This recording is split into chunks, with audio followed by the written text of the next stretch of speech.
예. 예, 오늘 본문의 말씀은 지난 시간에 이어서 그 10장을 이어서 보도록 하겠습니다. 우리는 지금까지 5대 제사를 통해서 죄를 어떻게 처리하는지, 그리고 하나님께서 베푸신 은혜가 무엇인지를 살펴봤습니다. 여러분, 그 제사를 정리를 할 때 제물의 목적에 따라 5가지로 나눕니다. 제물의 목적입니다. 제물의 목적에 따라서 하나님의 진노를 해결하기 위해서 드리는 게 번제이고, 하나님과의 언약 관계를 표현하는 것이 곡식으로 드리는 소제고, 또 하나님 앞에 감사를 표현하는 것이 화목제, 그리고 또 뒤에 그걸 태우지 않고 다 먹음으로 하나님 나라 백성의 즐거움과 기쁨을 표현하는 거죠. 그리고 죄로 인한 오염을 해결하는 것이 바로 속죄제, 그러니까 정결제. 그리고 또 죄를 짓게 되면 결과가 발생이 되죠. 피해가 생기는데 그 피해를 배상하는 것이 배상제라고도 하는 속건제입니다. 그래서 이 제물의 이 목적에 따라서 제물의 종류와 드리는 또 계층이 다 달라지죠. 그리고 또 제사를 드리는 방식에 따라서 여러 가지, 한 3가지를 나눌 수 있어요. 불로 태우는 것은 화제라고 합니다. 이 소제는 그죠? 이 소제도 저거죠, 화제죠, 그죠? 불로 태우는 것은 화제. 그 기본적으로 제사는 다 불로 태우는 거예요. 화제입니다. 대부분 다. 그런데 이렇게 화제로 다 태우는 건 번제죠. 그러나 나머지들은 뭐 속죄, 속건 이런 다 나머지들은 제물을 남기잖아요. 남긴 것 중에서 제사장이 주로 뒷다리를 하나님 앞에 이렇게 높이 듭니다. 이렇게 높이 들여서 바쳐요. 바치고 자기가 하는 거예요. 이걸 거제라고 합니다. 그리고 가슴을 또 들고 하나님 앞에서 흔들어요. 이걸 요제라고 합니다. 그래서 이렇게 제물을 드리는 방식에 따라서 화제, 소제, 거제, 요제 이렇게 나눌 수 있고, 제물의 목적에 따라서 5가지로 이렇게 나눌 수 있는 겁니다. 그러니까 이렇게 이해하시면 되고요. 근데 이 모든 제사들은 기본적으로 거룩하신 하나님 앞에 인간이 그 지은 죄를 처리하는 다 방식이다, 이렇게 이해하시면 됩니다. 근데 이 모든 제사가 우리 주 예수 그리스도의 십자가에서 하나하나 다 성취가 되어버렸습니다. 그래서 우리는 더 이상 동물 제사를 의지해서 예배하지 않죠. 대제사장이며 화목제물 대신 우리 주 예수 그리스도를 의지해서 예배하는 겁니다. 자, 8장에서 10장까지는 이제 이 5대 제사를 주관할 제사장에 관한 말씀입니다. 8, 9, 10장. 여러분, 그 레위기를 읽을 때 서사적으로 읽으셔야 됩니다. 그러니까 무슨 말이냐면, 이렇게 시간 순서의 흐름을 따라 읽으시라고요. 레위기는 철저하게 시간적 흐름을 따라 서사적으로 이루어져 있습니다.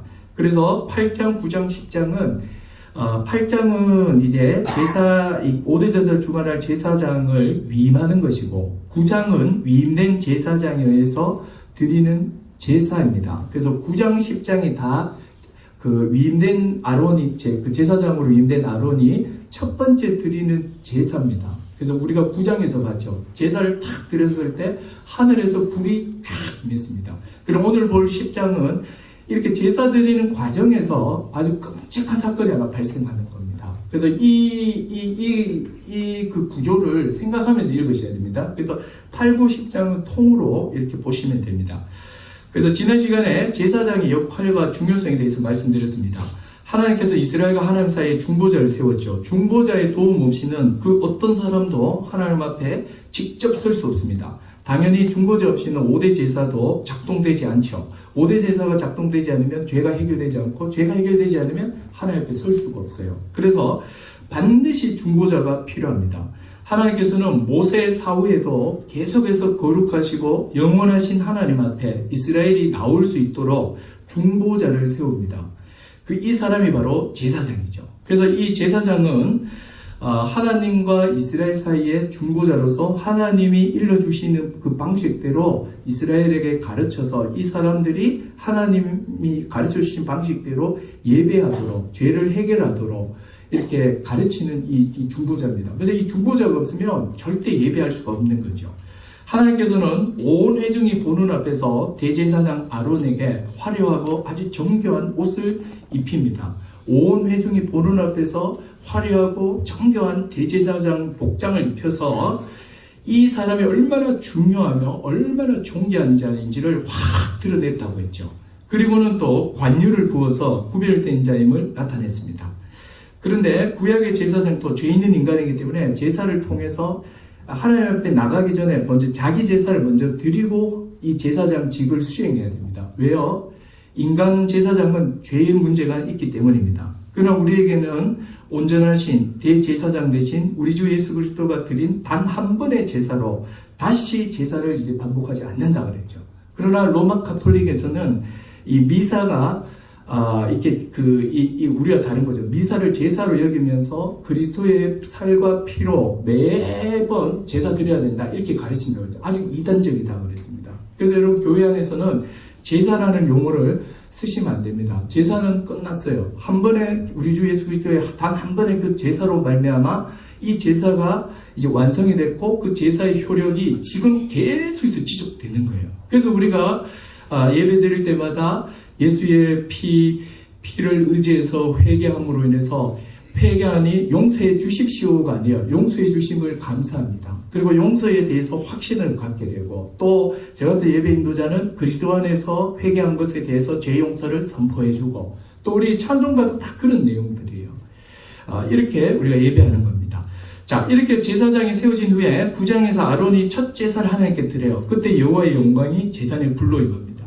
여호와의 영광은 이렇게 구약에서 여호와의 영광이라는 것은 그 이스라엘 백성 가운데 눈에 보이게 가시적으로 임재하는 겁니다.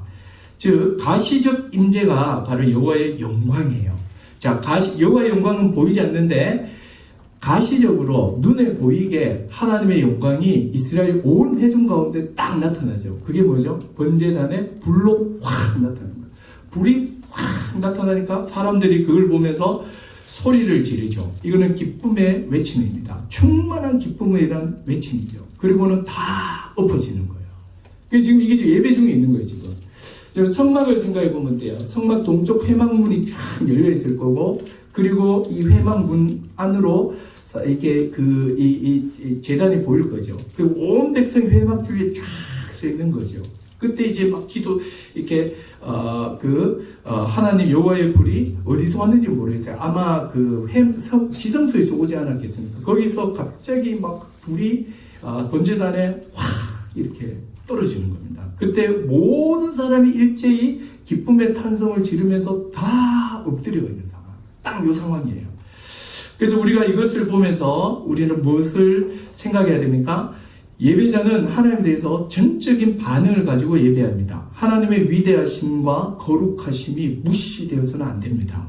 하나님은 우리의 전 존재로 인정하게 합당합니다. 그래서 여러분 이 정신은 신약의 예배의 정신과도 똑같아요.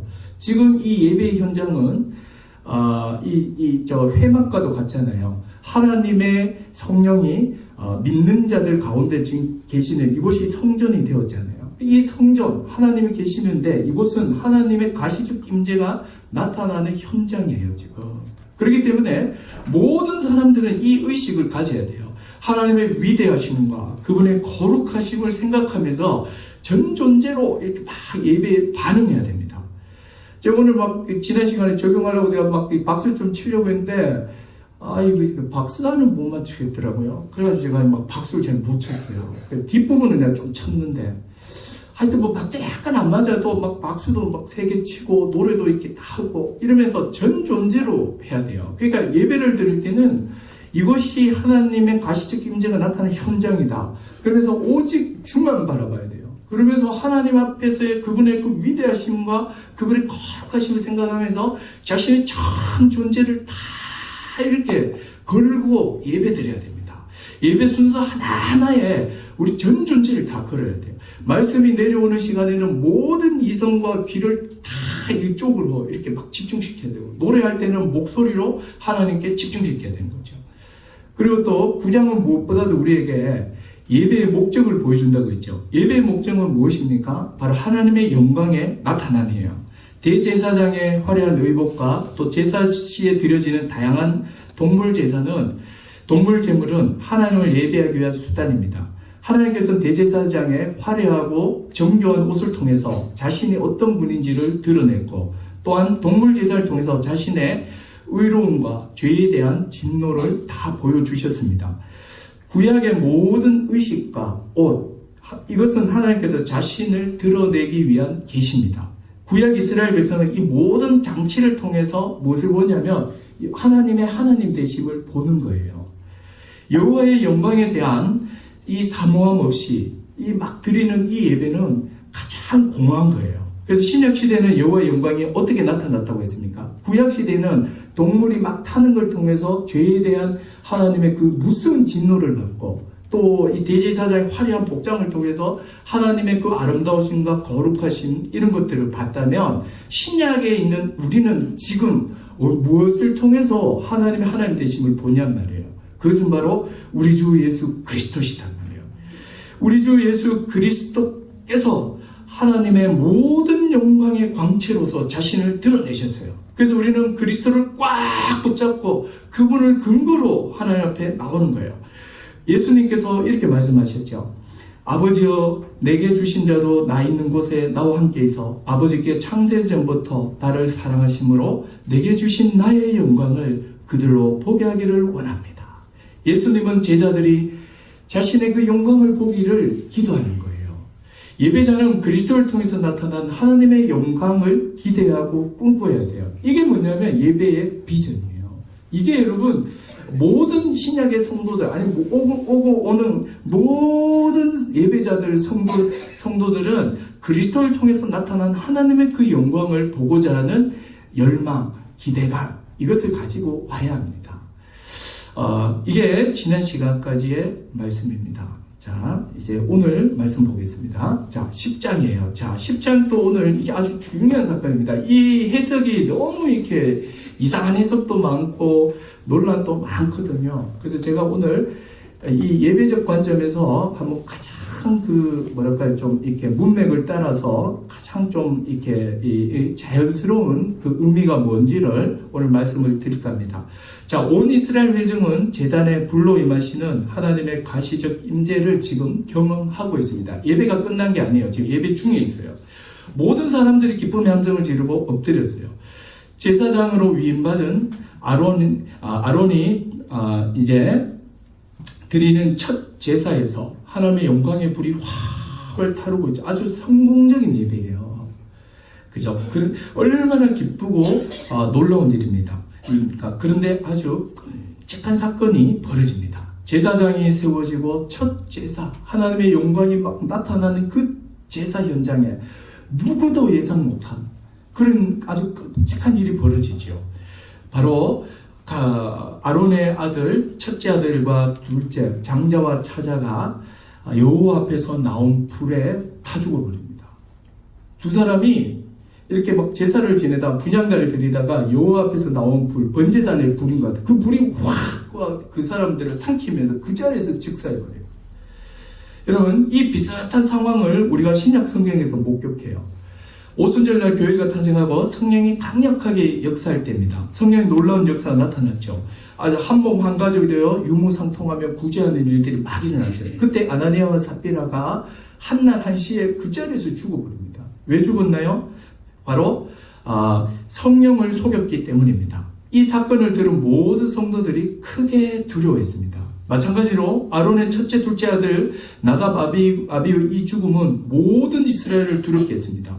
여러분, 항상 우리 인생도 마찬가지로 항상 좋은 일만 있는 게 아니죠. 좋은 일이 있으면 나쁜 일이 같이 오는 게 일반적인 것 같아요.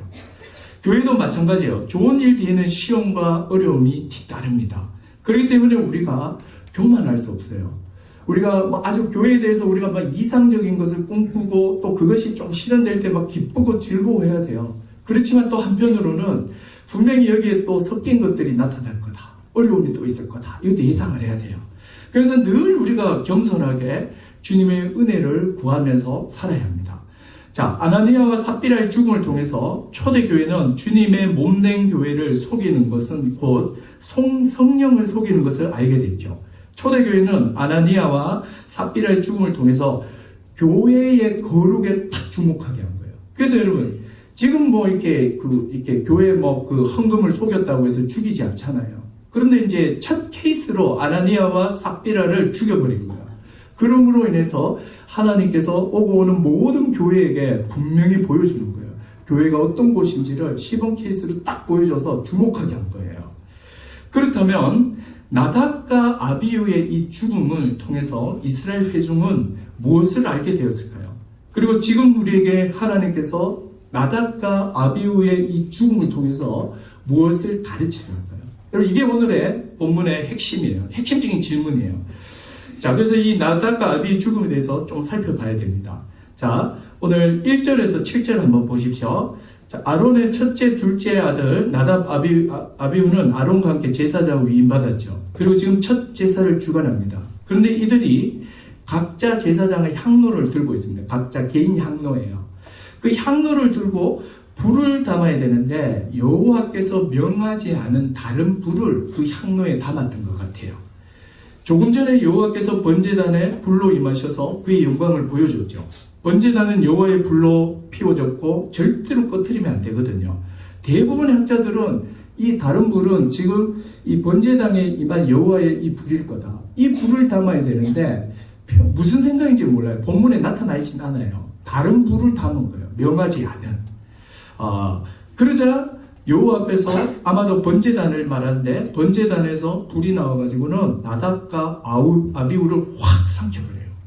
근데 그 시체 처리하는 과정을 보시면 옷이 그대로 있는 걸 알 수 있습니다. 옷이 하나도 안 탔어요.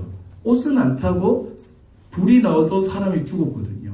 이걸로 봐서는 이 불이 아주 그냥 그 두 사람의 얼굴을 향해서 확 이렇게 삼켜버린 것 같아요. 그래서 얼굴이 아마 시커멓게 타버린 것 같아요. 그래서 그 자리에서 즉사하고 죽어버립니다. 아주 끔찍한 일이 벌어진 거죠. 예배를 드리고 있는데 장자와 차자, 아버지 아론이 보는 앞에서 얼굴이 시커멓게 타서 죽는 아주 기가 막힌 일이 벌어진 거죠. 예배의 순서를 맡은 자녀가 죽은 거예요. 지금. 무서운 이야기죠. 얼마나 기가 막히고 망연자실하겠습니까? 내 자식이 그것도 장자와 차자가 아버지 보는 앞에서 예배 드리다가 명백하게 하나님의 불에 의해서 죽어버린 거예요. 정신이 아마 반쯤 나갔을 거예요. 그때 모세가 동생이잖아요. 아론에게 뭐라고 말하는지 한번 보십시오. 이 망연자실한 이 아론에게 3절 한번 보십시오. 뭐라고 말합니까? 시작. 모세가 아론에게 이르되 이는 여호와의 말씀이라. 이르시기를 나는 나를 가까이 하는 자 중에서 내 거룩함을 나타내겠고 온 백성 앞에서 내 영광을 나타내리라 하셨느니라. 아론이 잠잠한 거예요. 무슨 말입니까? 나는 나를 가까이 하는 자 중에 내 거룩함을 나타내겠고 온 백성 앞에서 내 영광을 나타내리라. 이 말은요, 이렇게 쉽게 말하면 이런 말이에요. 하나님은 나는 나를 가까이 하는 자, 즉 나에게 가까이 갈수록 나의 거룩과 영광에 대해서 더 주의해야 된다. 이렇게 말하는 거예요. 사실 이 이후에도 이런 예가 많습니다. 베세메스의 언약궤안을 들여다보다가 수많은 사람이 죽었죠. 또 다윗이 하나님 언약궤 수레에 실어 옮기도록 명령했죠. 그때 수레를 모는 사람이 우사했는데 이렇게 소가 날뛰니까 언약궤를 탁 건드렸죠. 그 자리에서 즉사했습니다. 무슨 말입니까? 하나님의 거룩과 영광에 가까이 있는 사람일수록, 구약적으로 말한다면 하나님의 그 임재가 있는 언약궤에 가까이 있는 사람일수록 하나님의 거룩과 영광에 대해서 주의하고 조심해야 된다는 거예요. 이렇게 말하니까 지금 할 말이 없는 거죠. 그죠? 제사장으로 위임받아 하나님과 가까이 하는 자일수록 그분의 거룩에 대하여 주의하고 조심해야 되지 않느냐 이러면서 따져 묻는 거예요. 죽어 마땅하다 이렇게 지금 탁 이야기하는 거죠. 모세에겐 조카들인데 이런 게 없는 거예요 지금. 그죠? 자 그리고 이제 한번 보십시오. 그 다음에 이제 어떤 일이 벌어지냐면 지금 계속 예배 중에 있는 거예요. 지금 아주 냉정합니다. 이게 모세가 이제 아론의 삼촌 우세의 아들 미사엘과 엘사반을 불러서 성소 앞에 있는 그러니까 이 제단이죠. 제단 앞에 엎어져 죽어 있는 조카 둘을 처리하게 해요. 제사장은 처리를 못하게 하는 거예요. 왜요? 제사장은 죽은 시체를 건드리면 부정해지죠. 부정해지면 예배를 진행할 수 없는 거예요. 그래서 모세가 이제 삼촌의 그 조카들을 불러다가 이걸 다 이제 꺼내라고 하는 거죠. 그리고 이제 5절을 한번 보세요. 그들이 나와 모세가 말한 대로 그들을 옷 입은 채로 진영 밖으로, 진영 밖은 가장 부정한 곳입니다. 그곳에 이 시체를 내버립니다. 자, 그리고 이제 한번 보세요. 6절이 참 재밌는 말을 합니다. 자, 남아있는 셋째, 넷째인 엘라살과 이다말을 부르죠. 아론을 부릅니다. 그리고 두 가지를 말해요. 잘 한번 보십시오. 제가 읽어볼게요. 모세가 아론과 그의 아들 엘라살과 이다말에게 이르되 너희는 머리를 풀거나 옷을 찢지 말라. 머리를 풀거나 옷을 찢지 말라는 거예요. 이렇게 해서 너희가 죽음을 면하고 여호와의 진노가 온 회중에 나타나지 않게 해라.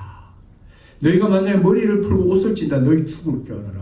너희만 죽는 것이 아니라 하나님의 그 진노가 온 회중에 나타날 거다. 그래서 절대로 머리를 풀거나 옷을 찢지 말라는 거예요. 여러분, 머리를 풀고 옷을 찢는 건요, 극도의 슬픔을 표현하는 거예요. 지금 아론과 아들, 동생 둘이 형님을 잃어버렸고 아들을 잃어버렸잖아요. 그 가족의 슬픔이 얼마나 크겠습니까? 엉엉 울었을 거예요. 근데 절대로 슬픔을 표현하지 말라는 거예요. 너희는. 근데 참 재밌는 건 뭐죠? 대신에, 봐요. 오직 너희 형제 이스라엘 온 족속은 여호와께서 치신 불로 말미암아 슬퍼해라. 주님의 불에 죽은 저 죽음에 대해서 이스라엘은 슬퍼하면서 통곡하는 거예요. 그러나 너희는 하지 마라. 지금 이렇게 표현하고 있는 것입니다. 왜 이 명령을 하셨을까요? 여러분, 만약에 하나님의 제사장인 아론과 남은 형제들이 자기 가족인 나답과 아비후의 그 죽음에 대해서 슬피 운다면 이 행위는 어떤 행위가 되나요? 하나님의 행위가 비난 받을 수 있는 시험과 유혹에 빠질 수 있는 거죠. 하나님 때문에 자식들이 죽은 거잖아요. 결국 그 슬픔을 너무 크게 막 표현을 하면 본인도 하나님 이만한 일로 죽이다니요. 또 이걸 보는 백성들도 하나님 너무하신 거 아닙니까? 이만한 일로 사람을 저렇게 죽일 수 있습니까? 이만한 일로. 이러면서 하나님의 그 행위에 대해서 본인은 물론이고 가족은 물론이고 이스라엘 백성들이 비난할 수 있는 거예요. 또한 하나님께서 나답과 아비후의 죄에 대해서 너그럽게 용서한 것처럼 비칠 수 있는 거예요. 그래서 하나님께서는 자신이 예배 중에서 나답과 아비후를 죽인 것이 어떤 오해도 받아서도 안 되고 어떤 뜻도 왜곡돼도 안 돼요. 이것은 철저한 하나님의 처벌이라는 것을 드러내기 위함입니다. 그래서 절대로 슬픔을 표현하지 말라는 거예요.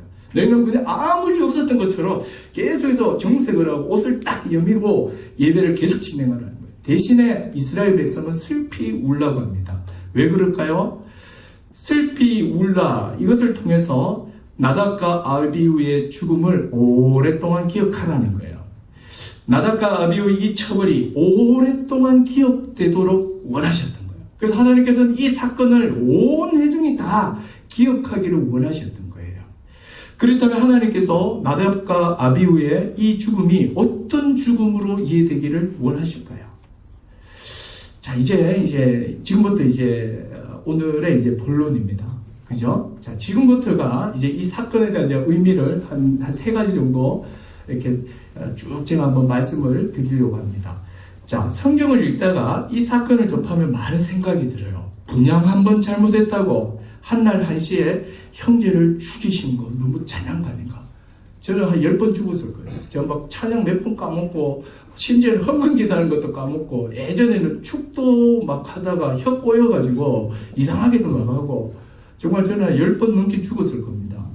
예배 순서 그거 한 번 잘못했다고 해서 그 자리에서 죽여버린 거예요. 분향불을 안 피운 것도 아니고 그냥 다른 불인데 이만한 실수를 죽이다니, 그것도 형제를 동시에. 이렇게 생각할 수 있습니다. 하나님께서 아론과 남은 형제들에게 어떤 슬픔도 표현하지 못하겠습니다. 이렇게 우리가 이렇게 이해하지 않도록 하기 위한 장치인 거죠. 나답과 아비후의 이 죽음은 하나님의 과도한 처벌이 아니며 또 너그럽게 용서해 줄 수 있는 죄가 아님을 분명히 드러내신 거예요. 가족들에게 슬퍼하지 말라는 걸 통해서. 그리고 온 대중이 슬퍼하게 하셔서 이 사건을 오랫동안 기억하겠죠. 자, 이 사건을 통해 하나님 말씀하시는 것이 무엇일까요? 제사 중에 일어난 사건이에요. 예배 중에 일어난 사건입니다.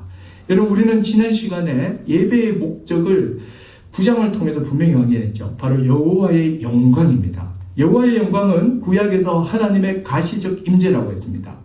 지금 불로서 눈에 보이게 번제단 뿔에 여호와의 영광이 그들의 예배 가운데 나타났어요. 지금 이 상황을 잘 이해해봐요. 저는 이 상황을 딱 이해하니까 죽어 마땅하다 싶더라고요.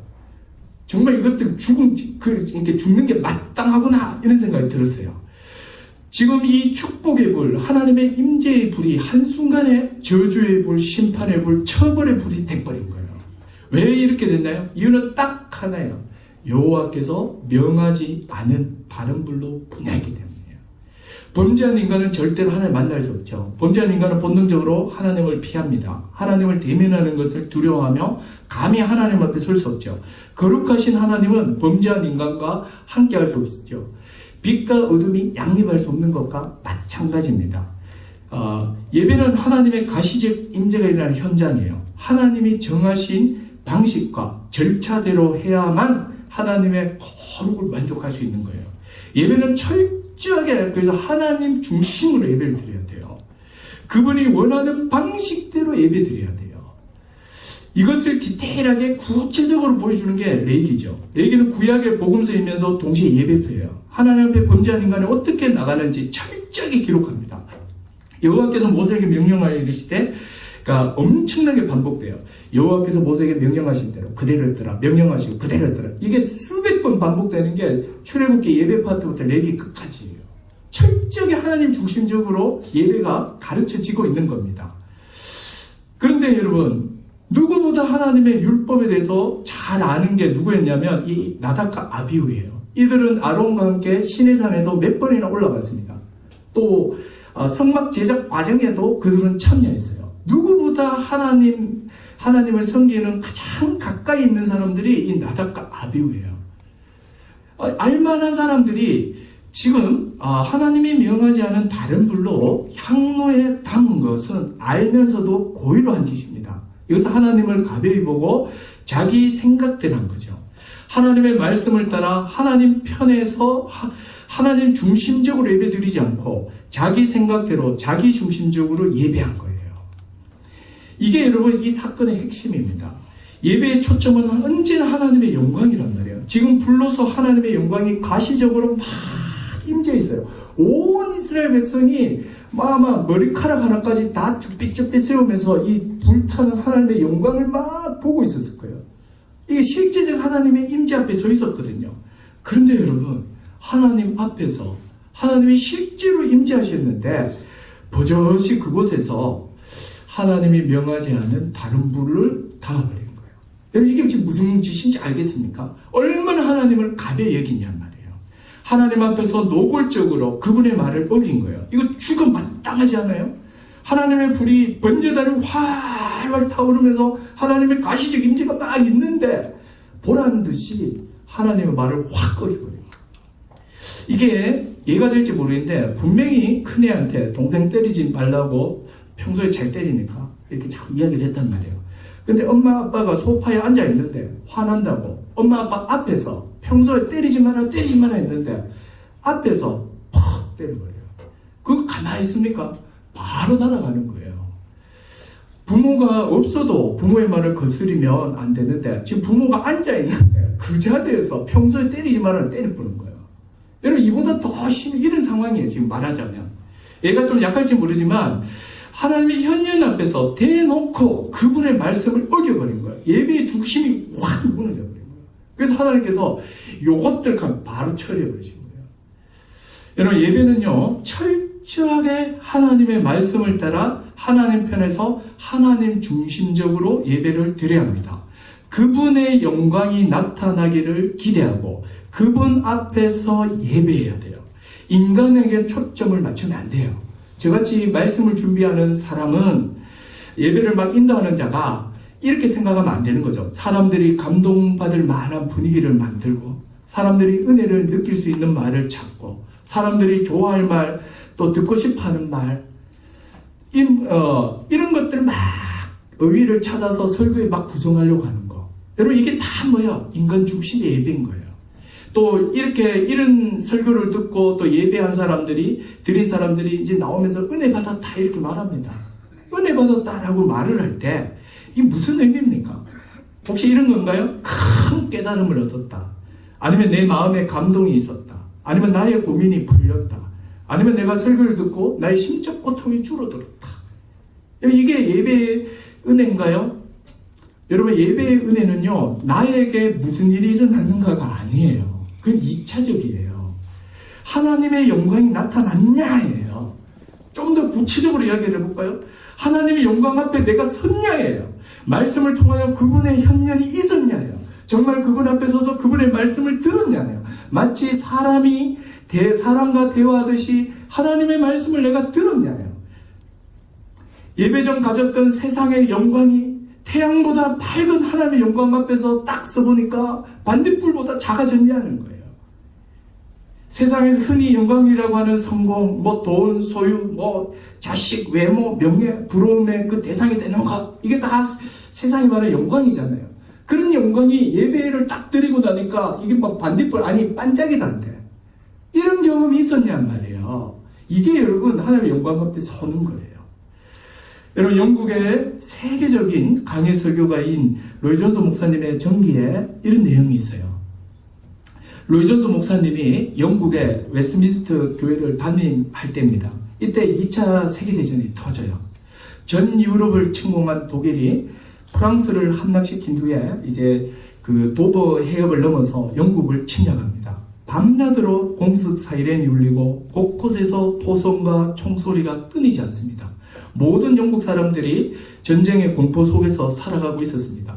모일 때마다 현재 전황에 대하여 대화하고 뉴스에서도 쉴 새 없이 전쟁의 소식을 전합니다. 사람들의 관심은요, 온통 전쟁뿐이었어요. 웨스트민스터 성도들 역시 전쟁이 일상이 되어서 전쟁의 그 공포 속에서 하루하루를 살아가고 있을 그때였습니다. 그러나 웨스트민스터 교회에서 주일마다 예배를 드리는 동안에는 전쟁이 더 이상 큰 이슈가 되지 않았다고 합니다.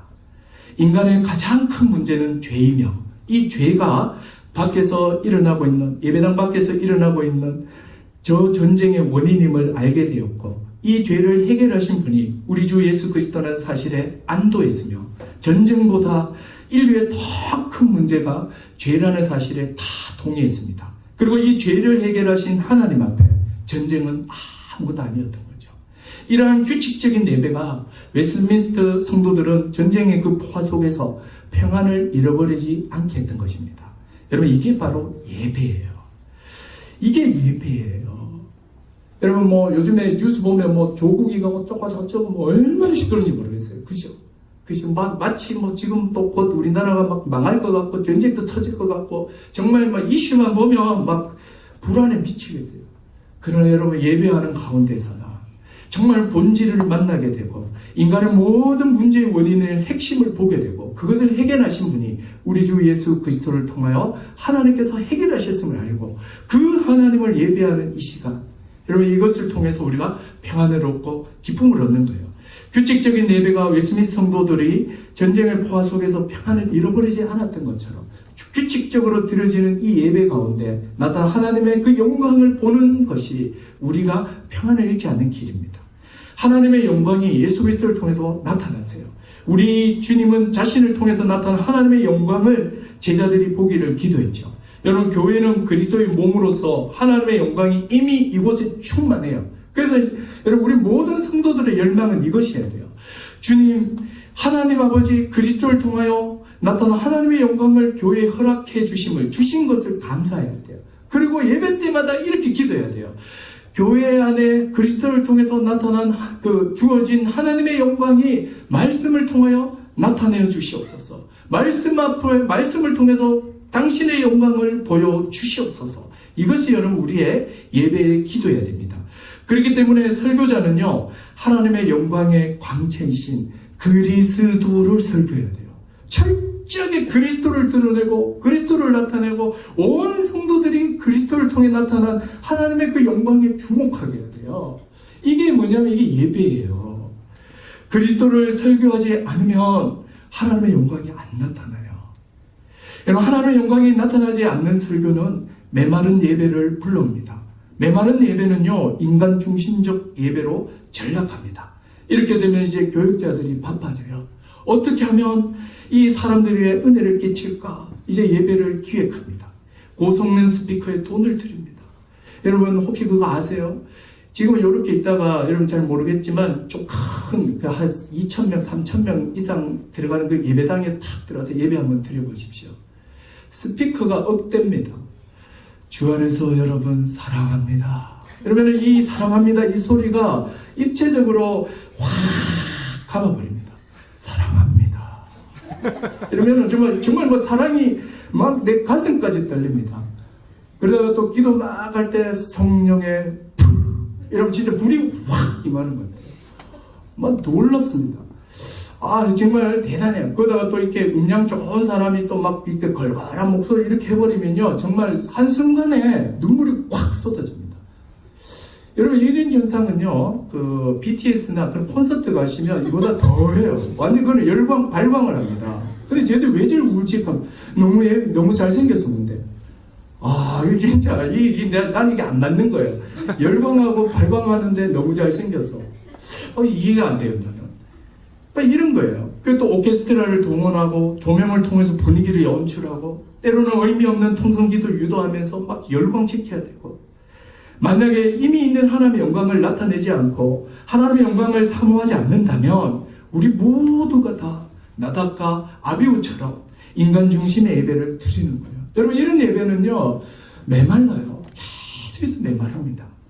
여러분 나답과 아비우의 교훈은 무엇입니까? 이미 교회 안에 그리스도를 통하여 충만히 임한 하나님의 영광을 설교자는 이 말씀을 통해서 그리스도를 드러내고 또 예배자는 하나님의 영광을 막 기대하고 소망하면서 마치 사람이 말하는 것처럼 하나님이 막 말씀하신 말씀을 막 듣는 그 시간이 돼야 되는 거예요. 이때 여러분 예배당 문을 탁 차고 나가면 그렇게 근심, 염려, 불안했던 것들이 너무 작게 여기지는 거죠. 그러나 또 월요일, 화요일, 수요일, 목요일, 금요일 되면 또 이게 확 커지는 거죠. 그러나 또 예배당 안에 탁 들어올 때 이게 확 작아지는 거죠. 여러분 이게 여러분 성도예요. 여러분 그래서 여러분 우리는요 예배를 인도하는 설교자는 어떻게 하든지 간에 설교자의 타락의 시작은요 여러분 이렇게 설교가 끝나면 이렇게 목사님 이렇게 설교 참 좋았습니다 어쨌습니다 이렇게 반응하시잖아요. 정말 기뻐요. 들으면 좋아요. 근데 좀 구체적으로 이야기해 주면 좋겠어요. 그냥 좋았대. 뭐가? 내 옷이 좋았나? 뭐가? 그런데 이렇게 반응을 할 때 정말 잘 반응하셔야 됩니다. 저는 해석을 할 때 내가 생각을 합니다. 정말 어떤 목사님 말씀하시는 것처럼 저 뒤에 사람이 앉아있지만 뒤에 성령이 앉아 계시는 거예요. 성령이 앉아 계시고 성령께서 나를 노려보고 계시고 성령이 아멘 하시면 고개를 끄덕였다면 100명이 다 이렇게 가로저어도 성령이 아멘 하셨다면 그 설교는 제대로 된 설교예요. 여러분 철저하게 그리스도를 드러내고 진리의 영이신 성령이 아멘하면 성령이 동의하시는 그 설교를 하려고 설교자는 애를 써야 돼요. 근데 이 설교자가 사람의 어떤 인기, 사람의 어떤 눈에 보이는 어떤 당장의 어떤 필요를 해결해주는 어떤 말을 하고 싶고 막 이렇게 하는 순간 설교자는 이제 타락하기 시작하는 거예요. 근데 이게 사람들은 모르죠. 또 예배자들은 어떻게 해야 됩니까? 여러분 예배자들은요 예배하는 분들은 정말 주일 이 예배가 하나님의 그 영광이 가시적으로 나타나는 현장인 것을 알고 두려움과 떨림으로 토요일부터 준비하셔야 돼요. 제가 토요일에 이렇게 헌금 우리가 주정헌금 준비하자 그랬잖아요. 사실 저는 모태신앙이 아니어서 훈련받지 못했습니다. 참 부끄럽지만 레이기를 하기 전까지만 해도 그냥 이렇게 딱 준비해서 전날 못했어요. 사실은 그냥 이렇게 봉투에도 안 넣고 그냥 이렇게 몇천 원, 몇만 원 있으면 이렇게 넣고 이렇게 했거든요. 근데 제가 그걸 탁 하고 나서 지금 한 달인데 토요일마다 제가 지금 주정헌금 이야기할 때 5,000원 냅니다. 5,000원짜리 구한다고 난립니다. 계속 내일 예배지 이러면서 나를 계속 긴장시켜요. 그래서 여러분 이런 효과가 있구나 하면서 내가 하기를 정말 잘했다 하면서 혼자 기특하게 여기면서 나 혼자 막 칭찬해서 정말 목회적으로 잘했다. 여러분 진짜 그래요. 여러분 그 작은 헌금이지만 그걸 또 준비하시고 또 내일이 예배라는 것을 인식하고 의식하게 하고 그래서 자녀들에게 그 생각을 이렇게 이야기해주고 그래서 토요일부터 예배가 시작됨을 알고 집안 청소도 하고 옷도 준비하고 헌금도 준비하고 말씀도 있고 가족들의 마음을 탁 준비시키고 어쨌든 최상의 상태를 위해서 잠도 좀 충분히 자주고 이렇게 막 준비하는 거예요. 이때 여러분 이게 여러분 예배자들이 준비해야 될 거예요. 그럼 설교자인 저는요 어떻게 하면 그리스도를 통해서 하나님의 영광을 드러낼까 이것을 준비하는 거죠. 이렇게 할 때 여러분 이 예배가 제대로 드려지는 겁니다. 자, 그 다음에 8에서 11절 보겠습니다. 지금 아직 두 부분이 더 남았는데 8에서 11절은 조금 간단하게 가겠습니다. 자, 지금 이제 어떤 상황인지 아시겠죠? 지금 이제 다 끌어내고 이제 계속 예배가 진행됩니다. 그리고 이제 여호와께서 아론에게 명령합니다. 항상 여호와는 모세에게 말했는데 모세가 또 아론에게 전하는 시기였죠. 근데 이제 아론에게 직접 말씀합니다. 비록 아들 둘이 하나님의 처벌을 받아 죽었지만 아론은 여전히 이스라엘의 대제사장으로 서 있는 것을 알게 됩니다. 그래서 하나님께서 아론에게 뭐라고 명령하느냐면 9절 한번 보십시오. 이렇게 명령하죠. 너와 내 자손들이 회막에 들어갈 때는 포도주나 독주를 마시지 마라. 그래서 너희 마음 죽음을 면해라. 이는 너희 대대로 지킬 영영한 규례라. 술을 마시지 말라는 거예요. 하나님의 임재에 계시는 성막에 들어갈 때 절대로 독주나 포도주, 독주는 이제 알코올이 도수가 높은 걸 말하죠. 죽음을 면해라고 합니다. 그래서 이 구절 때문에 어떤 사람들은 나답과 아비후가 술 마시고 들었지 않았나 지금 이렇게 이해하는데 그런 건 아닌 것 같아요. 아무리 봐도 그런 이유는 없어요. 이렇게 마시지 말라는 이유가 10절과 11절에 나옵니다. 거기 보세요. 뭐라고 합니까? 왜 마시지 말아야 되나요? 너희가 거룩하고 속된 것을 분별하고 부정하고 정한 것을 분별하고 또 나 여호와가 모세를 통하여 모든 규례를 이스라엘 자손에게 가르치겠다. 뭐죠? 제사장이 해야 하는 중요한 일은요. 거룩하고 속된 것을 분별하고 부정하고 정한 것을 분별하는 거죠. 거룩한 것과 속된 것의 이 구별은 이렇게 구약의 사물의 구분법이에요. 모든 사물은 거룩한 게 있고 속된 게 있고 속된 것 안에 정한 게 있고 부정한 게 있어요. 이거를 다 분리를 해야 돼요. 왜 이렇게 해야 됩니까? 바로 거룩하신 하나님 앞에 이스라엘 백성이 살아가야 되기 때문입니다. 그래서 제사장은 항상 그 하나님의 소유로서 거룩하게 된 이스라엘 백성이 거룩하게 살아가도록 거룩한 것과 속된 것을 구별해내고 속된 것 중에서는 또 정한 것과 부정한 것을 구별해내서 죄의 오염으로부터 늘 지켜야 될 의무가 이 제사장한테 있는 거예요. 근데 이거 술을 마시게 되면 이걸 못한다는 거예요.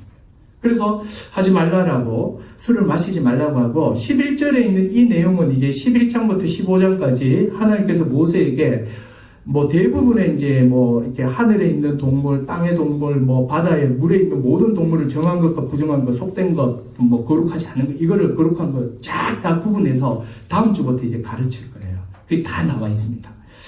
자, 그런데 예배 문맥에서 이걸 어떻게 이해해야 될까요? 여러분, 술을 마시게 되면 이성을 잃고 통제력과 자제력을 상실하게 되죠. 그렇게 되다 보면 아까 말씀드린 것처럼 거룩하게 살 수 없습니다. 이걸 신약적으로 연결해 본다면 에베소서 5장 18절에 술 취하지 말라 이런 방탕한 것이니 성령의 충만을 받으라 이렇게 나옵니다. 왕 같은 제사장인 신약의 성도들에게 이게 명령하는 거예요. 자, 명령문입니다. 어떤 명령이냐면 술을 취하지 말라. 그리고 두 번째 명령은 뭐냐면 성령의 충만을 받으라는 거예요. 명령이에요. 자, 여러분 이 명령이라는 것을 염두하셔야 됩니다. 무슨 이야기입니까? 여러분 자기 신분에 맞지 않게 사는 것이 방탕이에요. 술을 마시다 보면 자제력과 통제력을 잃어버리게 되고 자기 신분에 어울리지 않는 모습을 막 하는 거예요. 이걸 우리가 방탕이라고 합니다. 술이 그런 역할을 해요. 대신에 너희는 술에 지배당하지 말고 술 기운으로 살지 말고 성령의 기운, 성령의 지배로 살아가라. 이게 명령이란 말이에요. 그러니까 우리가 이어서 그러니까 성령의 충만을 받아라 했을 때 충만이라는 것은 그 마음을 채우는 것을 말합니다. 성령으로 충만하라. 이것은 성령으로 그 마음을 지배시키라는 거예요. 어떤 사람은 축구장만 지나가면 가슴이 뛰어요. 또 어떤 사람은 당구장 표시만 보면 가슴이 뛰는 거예요. 뭘로 충만한 거예요?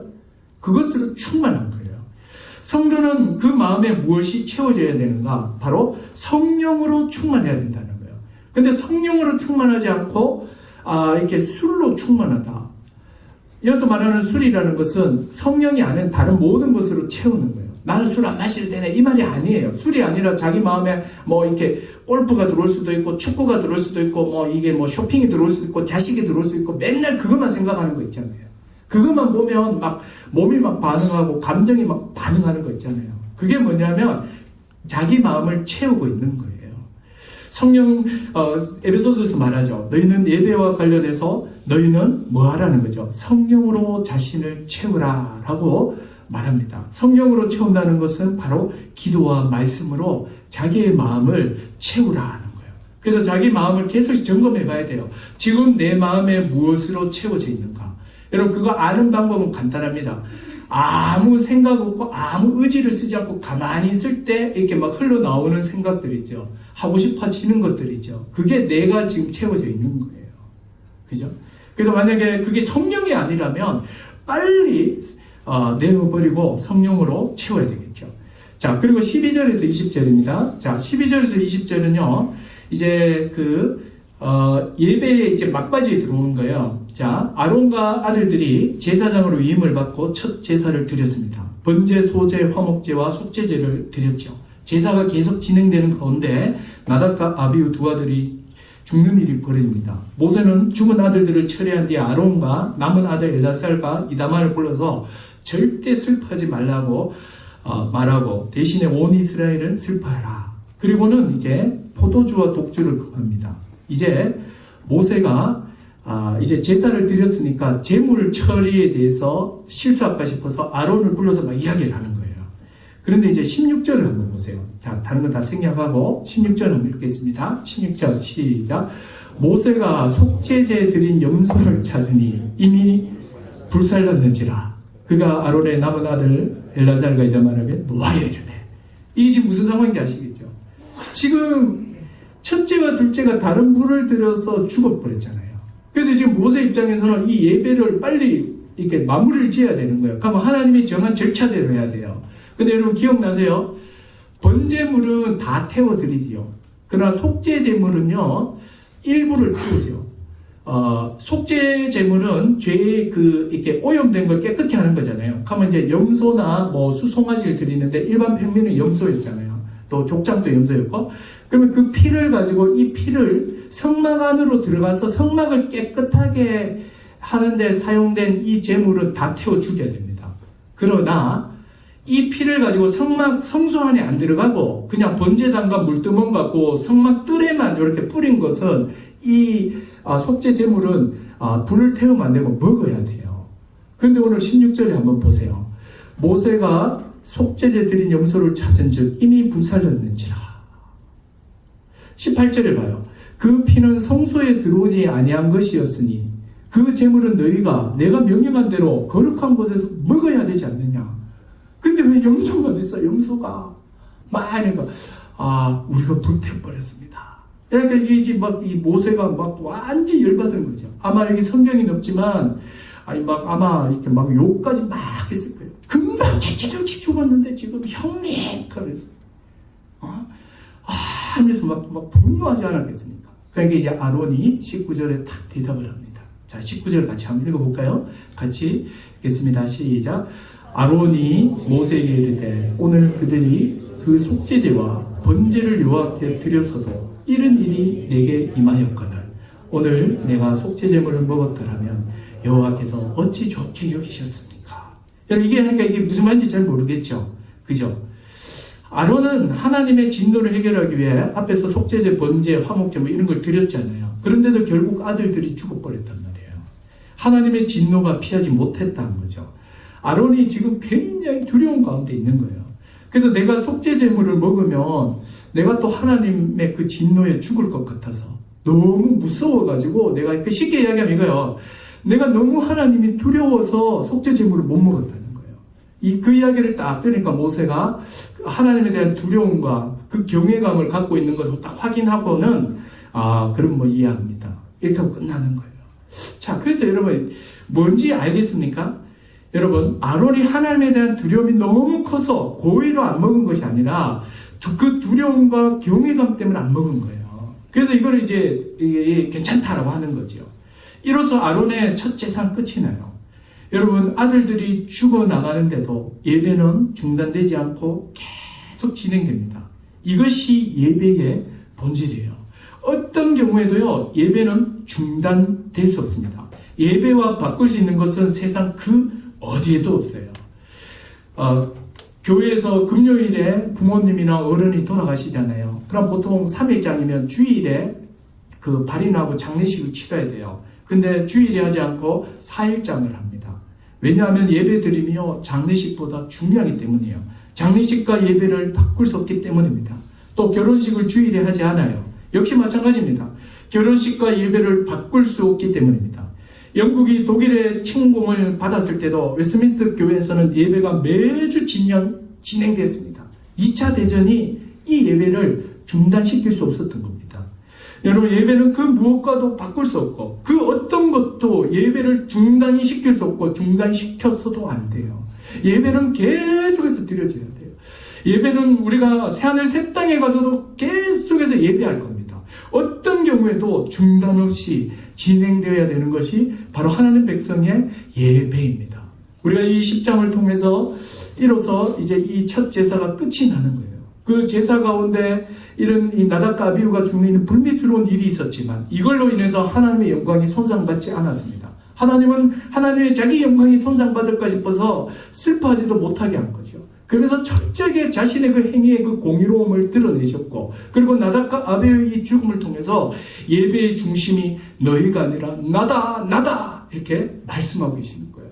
그래서 여러분, 예배를 하는 자들은 철저하게 내가 오늘 목사님 어떤 말로 은혜를 주실까, 이런 생각 자체가 나답과 아비후예요. 오늘 교회 안에 있는 하나님의 그 영광이 말씀을 통하여 어떻게 나타나실까?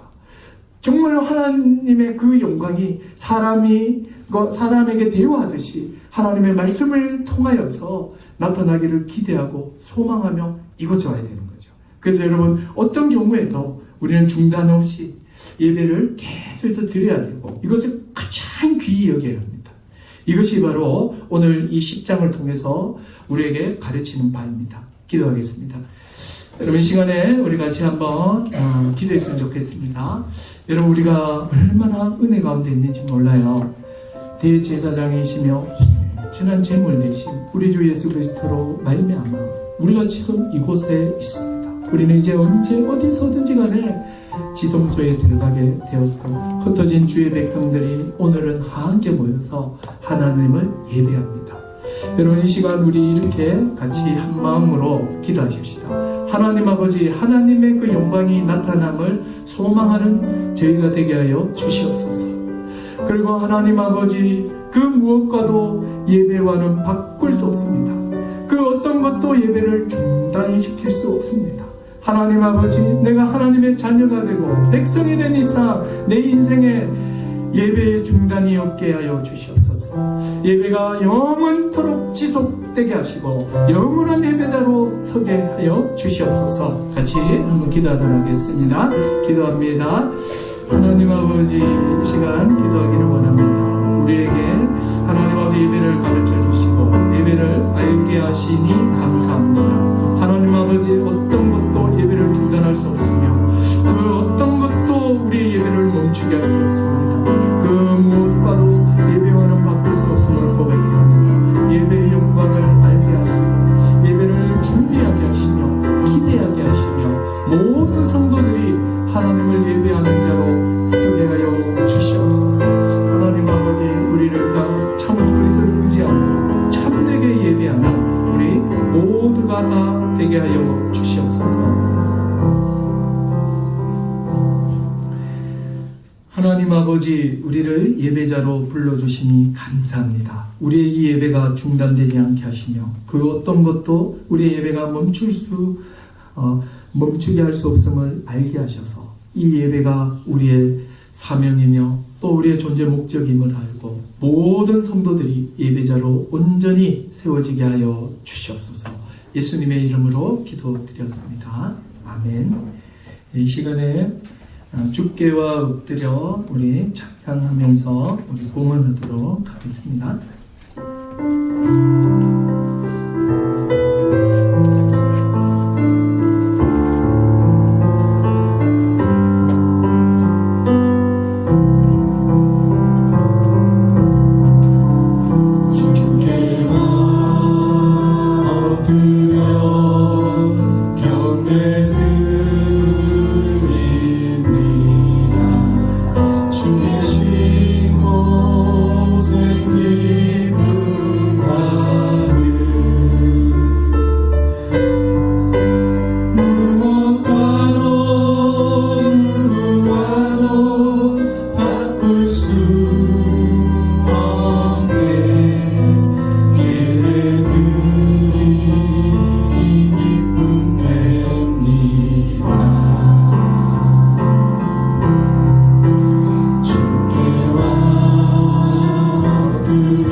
하나님 아버지, 예배드림이 우리의 기쁨이며 힘임을 고백합니다. 무엇과도 바꿀 수 없음을 고백합니다.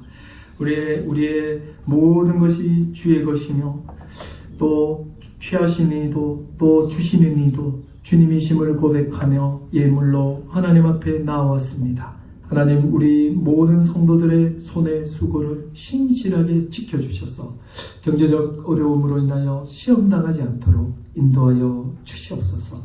예수님의 이름으로 기도드렸습니다. 아멘. 우리 집사님 나오셔서 광고하겠습니다.